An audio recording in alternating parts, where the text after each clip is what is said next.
Olá, meus amigos, boa noite. Quinta-feira, dia da nossa reunião, do nosso encontro aqui, falar de coisas boas, falar um pouco sobre musculação. Hoje a ideia é falar para vocês sobre musculação para pessoas que existem de verdade. Falar sobre musculação para aqueles que são os seus alunos, né? Que são os alunos de qualquer academia, de qualquer lugar que você frequente. Eu tenho uma opinião e queria compartilhar com vocês. Você já percebeu que a maioria das pessoas que frequentam as academias são pessoas que têm um ou outro problema articular, de pressão, algum problema de saúde, alguma característica, e nem sempre estão procurando por saúde, né? A pessoa entra porque quer emagrecer, entra porque quer ficar em forma e, na verdade, um monte de coisa errada. O curioso, e é o que eu estava falando para vocês mais cedo na chamada da nossa aula, é que fala-se muito sobre métodos intensificadores de treinamento, qual é o método que mais causa hipertrofia, se eu carrego mais peso, mais amplitude, menos amplitude, mais velocidade, menos velocidade. Ninguém se perguntou o básico, para quê, para quem e quando. Ninguém se perguntou se essa pessoa consegue fazer o exercício. Eu converso muito com os professores que trabalham na nossa empresa, converso com professores de outros locais e eu percebo uma coisa que eu digo desde quando eu era só professor de faculdade. Eu percebo que as pessoas continuam errando no básico. Se pergunta sobre métodos de treinamento e coisas atualizadas e modinhas, todo mundo conhece.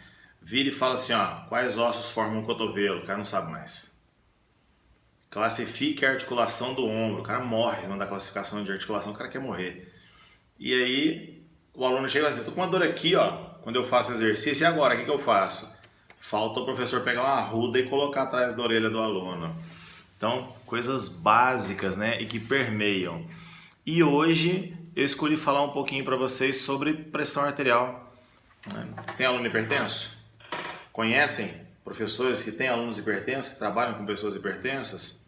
A hipertensão é uma doença seríssima, até porque ela é silenciosa, né? Ela não avisa que tem alguma coisa de errado com a pessoa. No máximo sente uma dorzinha na nuca, a cabeça meio aérea assim. A hora que faz a aferição da PA, tá dando 19 já a pressão da pessoa. É complicado isso, bem complicado. E são essas pessoas que estão aí na academia de vocês treinando. E aí vamos aplicar um SST para a hipertrofia da moça. Nem sabe como é que está a pressão arterial dela, né? Então, vamos tentar nos organizar. Marcos André, vou deixar salvo, viu? Vou salvar o conteúdo para vocês e vou fazer diferente da semana passada. Semana passada eu fiquei num pesar que eu salvei naquele sistema de 24 horas lá, né, que fica salvo no Stories, e não salvei no celular. Eu queria colocar no YouTube, né? Tem muito vídeo meu lá no meu canal do YouTube, Professor Eduardo Haddad, depois vocês vão lá e dão uma olhada lá. Eu vi um negócio curioso, tem gente que deixa recados super gostosos de ler, tem um povo mal educado pra caramba lá, fala um monte de besteira sem nem ter ouvido o que eu tenho pra dizer, mas beleza. Deixa eu mostrar uma coisa pra vocês, pessoal, curiosidade importante. Olha lá, exercício para pessoa que tem pressão alta, gente. Hoje em dia, nós entendemos como pressão alta, hipertensão, uma pressão que está ali, 14, 13,5, e essas pessoas estão aí nas academias fazendo exercício físico. Essa semana que passou, eu estava numa cidade aqui próxima a Uberlândia, muito gostosa lá, que é Patos de Minas, e nós fomos lá dar uma consultoria show para uma equipe de uma academia espetacular que tem lá. E nós estávamos falando para os professores dessa academia sobre grupos especiais. Falava sobre grávida, né, sobre idoso, um bocado de coisa. E na verdade acabou que a gente ficou muito tempo falando sobre joelho, ombro, coluna. E depois falamos sobre pressão arterial. Esse trabalho que eu estou mostrando para vocês aqui, amigos, eles pegaram pessoas que tinham pressão arterial alta, normal alta, e fizeram musculação 3 vezes na semana, durante 6 meses. O resultado foi extremamente satisfatório, olha ali, E em verde você tem como estava a pressão arterial e depois como ficou a pressão arterial depois de 6 meses sem grandes coisas, meus amigos. Sem grandes coisas. 3 vezes por semana, um exercício para cada grupo muscular, 3 sériezinhas de 10. O que chama a nossa atenção é como é que você vai pegar um hipertenso e vai fazer o trabalho com esse hipertenso, como é que você vai organizar a sessão de treinamento se toda vez que você está segurando o peso, a pressão arterial vai lá para cima, né? E já tem muitos anos que nós falamos disso, né? No nosso grupo lá de pesquisa lá da pós-graduação, que é o CardioX, que eu aprendo muito com os colegas de lá, nós estamos exatamente isso, né? E tentamos entender comportamento de pressão durante o exercício, efeito do exercício para a estrutura do coração, enfim. E uma das coisas que eu aprendi lá com o professor Hugo Zanetti, com o professor Alexandre, é que ao final de cada série você tem uma resposta hipopressiva. Está fazendo exercício, soltou o peso, a pressão arterial cai, né? E a gente vê isso como uma coisa boa e não como uma coisa ruim. Então, vamos voltar para cá para isso com vocês. Bom, nas diferentes angulações, amigos, que nós temos durante o exercício, a cada vez que você vai chegando mais na concêntrica ou mais no ponto crítico, na verdade, no ponto que o exercício é mais difícil, maior é o pico de pressão. Então já fica com essa informação na cabeça, porque o ponto crítico, o ponto de maior tensão, é o ponto também que a pressão arterial fica bem preocupante para todos nós. O que nós vemos aqui é uma comparação, esse estudo é um clássico, isso aqui é de um livro antigo, acho que só os dinossauros, que nem eu e o Dr. Alexandre Gonçalves é que tivemos acesso a isso aqui, né? São 3 estudos, na verdade, uma pessoa fazendo leg press com 80% da carga máxima, no meio você tem uma pessoa caminhando a 5,5 km por hora, com um pouco de inclinação, e em vermelho o que você vê é uma pessoa subindo escadas, 1 degrau por segundo, né? Você percebe que para o seu coração, que o que nós estamos vendo aqui é o duplo produto cardíaco. Amigos, duplo produto é você multiplicar a pressão pela frequência cardíaca, ok? Pressão sistólica vezes a frequência cardíaca. É um marcador de estresse cardiovascular interessantíssimo. Percebam que o da musculação é o que causa menos estresse. Entendeu? Musculação causa menos estresse. E aí nós precisamos entender um pouco algumas coisas antes de ver como é que nós vamos trabalhar com isso. Então, primeira coisa, lá na graduação, vocês estudam que exercícios de membros superiores são mais hipertensivos do que dos membros inferiores. Isso fala-se muito lá na graduação, mas quando você fala sobre exercício resistido, aí a conversa é bem diferente. Então você pega a equipe do Bermond e eles foram vendo, né, comparação de pressão arterial nos diferentes exercícios, e você vê ali, ó, pressão arterial de uma pessoa fazendo leg press bilateral, 22. Pressão sistólica, tá, gente? Fazendo cadeira extensora, 20. Fazendo supino, 199. E tem muita gente que acha que colocar a pessoa na cadeira extensora é extremamente seguro. Não é bem assim, precisamos individualizar, não é? Bom, durante o exercício você tem uma resposta boa de ajuste cardiovascular que assegura que o seu físico está preparado e ele vai conseguir suportar aquela pressão. Só que nós não podemos afirmar isso com certeza. Estou tendo uma vasodilatação periférica e isso vai ser bom. Calma, tem muito músculo contraído. E essa quantidade de músculo contraído é algo que coopera para a sua hipertensão, além da ativação do simpático, tudo bem? Em um outro trabalho, eles foram avaliando diferentes grupos musculares. Então, olha aqui, resposta da pressão sistólica fazendo leg press. Primeira série, segunda série, terceira série, tudo bem? Aqui, ó. Cadeira extensora, primeira série, segunda série, terceira série. Flexor, em cima, né, essa parte aqui, o que você vê é o flexor sendo feito unilateralmente e aqui sendo feito bilateralmente. Você vai perceber uma coisa interessante, que nas séries máximas, a pressão bilateral, nesse caso aqui, ela ficou inferior à unilateral. Isso aqui provavelmente foi um erro metodológico, porque na verdade não tem como isso acontecer, né? Unilateral, a pressão é mais baixa do que bilateral, tá bom?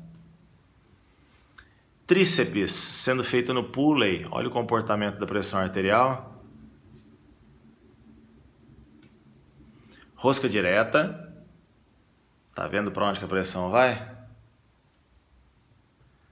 E aqui uma comparação muito interessante, né? Eles pegaram todos esses exercícios que eu acabamos de falar para você. Então você vai vendo lá, leg press, cadeira extensora, flexor unilateral, flexor bilateral, tríceps pulley, tríceps francês, a rosca direta. Esses exercícios, os que têm o maior estresse cardiovascular, resultado aqui da pressão arterial vezes a frequência cardíaca, são os de membros inferiores, especificamente o leg press e a cadeira extensora. Agora, não é porque tem estresse cardiovascular que o seu aluno vai morrer, né? Quer dizer, uma hora ele morre, gente, mas ele não morre do coração, não. Lembrem-se que o seu coração, ele ejeta o sangue através da aorta. Concorda comigo? Lembrou, né? Pois é. Da aorta, esse sangue vai para os músculos que estão ativos. Agora, presta atenção. Se a sua pressão arterial está elevada, então, o sangue que está saindo aqui pelo arco aórtico tem menos lugar para ir. Por quê? Porque existe uma pressão arterial média que está comprometendo essa evasão do sangue. Amigos, se o sangue não consegue ir efetivamente pela aorta, ele volta pelas artérias coronárias e irriga o próprio coração. Então, a gente costuma dizer o seguinte, que musculação aumenta a perfusão miocárdica, coisa que não acontece nas corridas. Lá você infarta e morre. Ninguém vai acontecer isso na musculação, tá? Um outro detalhe importante é você tentar entender qual é o efeito da posição do corpo durante o exercício, meus amigos. O que a gente mostra aqui para você é um dado bem tranquilo de entender, tá? Eles estão comparando você fazendo hack e leg press com carga de 65% e você fazendo o hack e o leg press com carga de 85%. Leg press, meus amigos, é aqui, olha, a coluna mais alta que você vê e o hack é a coluna mais baixa. E é uma coisa interessante, essas pessoas treinaram durante um ano fazendo séries até a falha. Se você prestar atenção, o leg press ele parece bastante com o hack. São exercícios multiarticulares de membros inferiores, mas a resposta da pressão é bem diferente, né? E curiosamente, meus amigos, a 85% a pressão foi mais baixa do que a 65%, o que já te faz pensar o seguinte, olha, não é o peso, é o tempo de tensão. Claro que quem faz com 85% faz menos tempo de esforço do que quem faz a 65%. Percebeu? Mas essa é uma discussão para depois. Por agora, só lembrem-se o seguinte, fazendo o hack, as suas pernas estão para baixo e isso facilitou o comportamento da pressão. Leg, as pernas para cima, dificultou e foi muito mais hipertensivo. Tudo bem? Legal, porque agora a gente precisa discutir a massa muscular envolvida. Vamos dar uma olhada no comportamento do coração e o consumo de oxigênio. O que eu estou vendo aqui? Você pedalando ou fazendo cadeira extensora, as duas pernas. Você pedalando ou fazendo cadeira extensora, uma perna só. Amigos, trabalhos unilaterais recrutam mais unidades motoras, então é muito bom para a força e causam menos estresse cardiovascular. Acompanhou? Show! Porque agora a gente começa a pensar o seguinte, olha, isso é um clássico, né? Um trabalho antigo do McDougall, se não me engano acho que era do McDougall mesmo. Você fazendo rosca direta, um braço só a 95%. Peso, gente, dá para fazer umas 3 ou 4 repetições só. Olha a pressão. Leg press a 95%, uma perna só. Leg press com as duas pernas a 95%, olha aqui. E o leg press as duas pernas a 100%, ó, 95%, 100%. Não é o peso, mas é o tempo de tensão. Entenderam isso? Não esquece desse dado, não.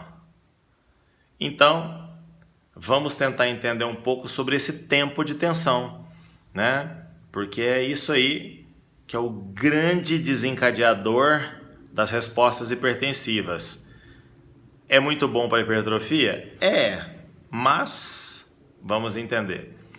Esse trabalho aqui da equipe do McDougall, eles foram observando o comportamento da pressão arterial enquanto o indivíduo ia fazendo um leg press a 90% de um RM. Eles foram analisando e foram percebendo que quanto mais tempo a pessoa ficava segurando o peso, mais picos hipertensivos iam acontecendo. Começou dentro de um limite, quando vai chegando ali depois de 7, 8, 9 repetições, 10 repetições, o negócio está impossível já. Pois é, o tempo de esforço é um grande desafio. Esse tempo de esforço nós precisamos controlar. Grande Deborah Kerr, Gustavo Limak, bom demais ter vocês aqui com a gente. Presta atenção aqui no comportamento da pressão arterial fazendo uma série e fazendo 3 séries.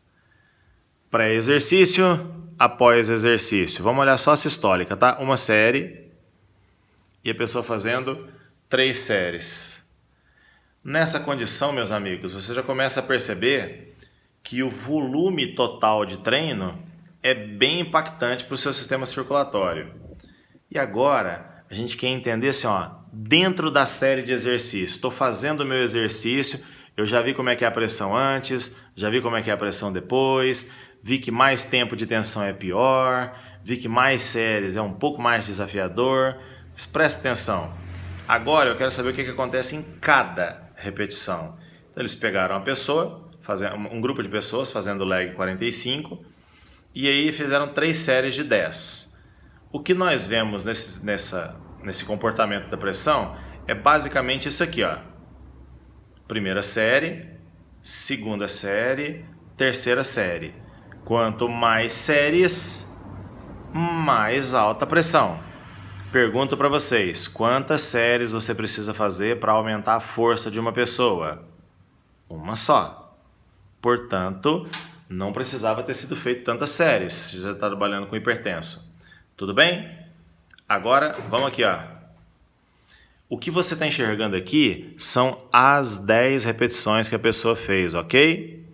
Terminou a série, a resposta hipotensiva aqui que eu falei para vocês, que o professor Hugo Zanetti encontrou no trabalho dele. Novamente o comportamento da pressão, acabou a série, cai a pressão de novo. 3 séries. Mas eu quero chamar a atenção de vocês, é para isso aqui, ó. É no final da série que você tem um pico de pressão. Então, meus amigos, se eu puder sugerir alguma coisa, já te disse que um membro acima do tronco, né?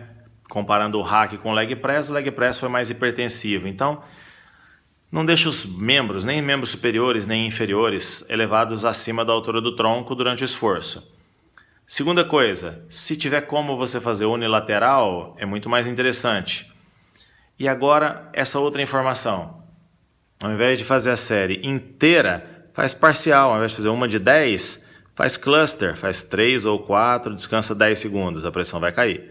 Mais 3 ou 4, descansa 10 segundos, a pressão vai cair. Mais 3 ou 4, deu a tal série de 10 que você queria. Entendeu? Beleza. Quem não entendeu, depois assiste de novo e vamos tocar o barco. Essa parte aqui é show. Nós pegamos agora, meus amigos, cada pedacinho desse aqui, ok? E nós vamos abrir um pedacinho desse e você vai enxergar assim, ó. Joelho dobrado, ok? De cá, joelho dobrado. E aqui no meio, joelho estendido. Presta atenção aqui, ó. Pressão alta aqui, pressão controlada aqui. Todas as vezes que o joelho está dobrado no leg press, a pressão fica alta. Daí você deduz o seguinte: se eu estou trabalhando com um paciente hipertenso que ficou fragilizado porque ficou muito tempo se tratando na casa ou no hospital, qualquer coisa assim, sedentário, eu preciso aumentar a força dele, eu já sei que se eu treinar uma perna só, a pressão aumenta menos e eu recruto mais unidades motoras. Eu já sei que se eu fizer série fracionada, né, cluster, for de 4 em 4, de 3 em 3, a pressão nem tem chance de subir.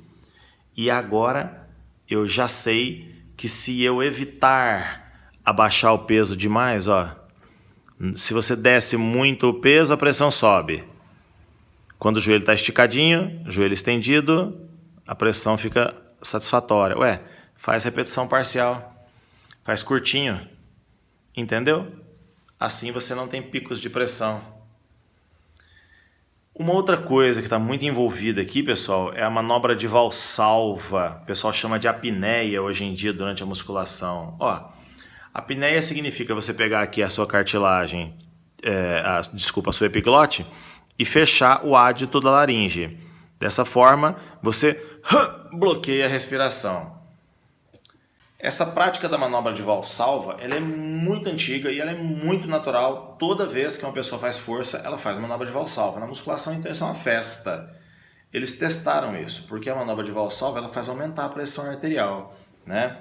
Toda vez que você prende a respiração, você aumenta a pressão intratorácica, e esse aumento da pressão intratorácica é refletido exatamente numa resposta hipertensiva, porque mais sangue entra no coração, pela lei de Frank-Starling, mais sangue sai do coração e a pressão arterial realmente vai lá para cima. Eles tentaram então, durante o exercício físico, fazer uma avaliação desse efeito da manobra de Valsalva. Presta atenção no que nós encontramos aqui.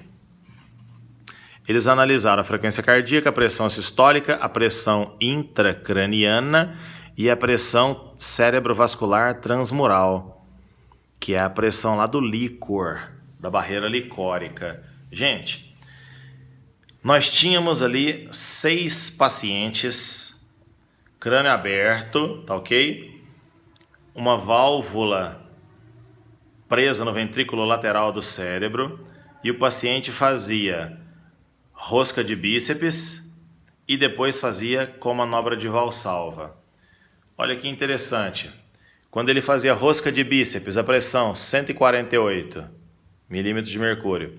Quando ele fez a manobra de Valsalva, 137. Curioso, não é? Pois é. O que nós sabemos? Nós sabemos que de fato aumenta a pressão arterial, sim. Mas olha a pressão intracraniana. Quando ele fez a rosca de bíceps, 16, a pressão dentro do crânio. Quando ele fez a manobra de Valsalva, 31. Pressão intracraniana. E aí você olha a pressão cerebrovascular, lá na troca onde aconteceria o derrame, no vaso. Quando fez a rosca de bíceps, 132. Quando fez a manobra de Valsalva, 106. Aumentou a pressão intracraniana e diminuiu a pressão cerebrovascular. É como se a pressão dentro do crânio estivesse massageando as artérias e protegendo os vasos. Olha, meus amigos, eu não estou dizendo para você que esse artigo ele é uma coisa definitiva. Imagina, tinha só 6 participantes, era muito pouco, o N era muito baixo, a metodologia, convenhamos, né? Paciente com crânio aberto, meu Deus. Mas por ser uma coisa extremamente natural, por ser uma ação que todo bicho que tem laringe faz, todo bicho que tiver laringe, quando ele tiver que fazer força, ele faz... É provável que esse seja um mecanismo fisiológico natural e protetor, ok? Portanto, nós não devemos encorajar a manobra de Valsalva, mas se ela acontecer, o grande problema, gente, é o tempo de tensão. Para isso, nós já mostramos os caminhos para vocês, né? Primeiro deles, evitar que a pessoa faça os movimentos com os membros nas posições acima do tronco. Segundo, use contrações unilaterais. Terceiro, faça repetições parciais e não completas. Faz no ponto que é mais fácil. Segundo, use cluster, séries fracionadas. Tudo bem até aqui? Show de bola. Diante desse tanto de variáveis, é bem provável que a pressão arterial, é provável que a manobra de valsalva seja o menos impactante para o comportamento da sua pressão arterial. Estamos juntos? Beleza. Olha, a ideia de hoje era falar para vocês um pouco sobre esse universo que acompanha vocês. Eu sei que vocês têm um monte de alunos que têm pressão alta, tomam medicamentos. São os alunos que são os mais fiéis de vocês. Não pensa que a menina que quer ficar de bumbum arrebitado e o rapaz que quer ficar com barriga de tanquinho são alunos muito fiéis. Os alunos fiéis são os alunos que precisam do trabalho de vocês. E ficar falando de método de treinamento, borrachinha que aperta braço e um monte de coisa, isso é muito legal para ajudar a hipertrofia, isso dá força, mas nós precisamos de pessoas com mais saúde, tá? Depois vocês dão uma olhada aqui nas imagens, pega as referências que foram usadas, deixei tudo referendado para vocês. Espero ter ajudado vocês, meus amigos. Fiquem com Deus e um par de dumbbells.